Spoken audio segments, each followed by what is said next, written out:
I'd like to introduce our new rotary wiper system from Kowa. This is an integrated vision system. This is a new product for Kowa this year. It's a IP67 rated harsh environment camera with a special sapphire window that rotates at about 3,000 RPMs and has an air knife that blows across the front.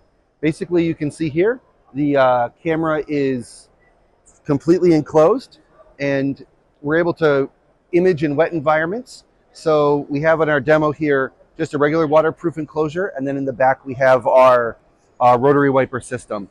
The benefit of this is that when you're in a wet environment, instead of getting artifacts in your image, you're able to have a nice clear image because the window's spinning so quickly, it'll kick off any sort of moisture.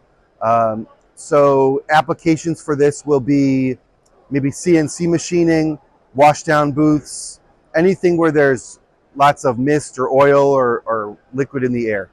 And had a great response so far. We have them for sale right now in an S and NF mount. And we're also hoping to release a C mount version later this year. So if you're interested, please let us know and we'd be happy to share more information with you.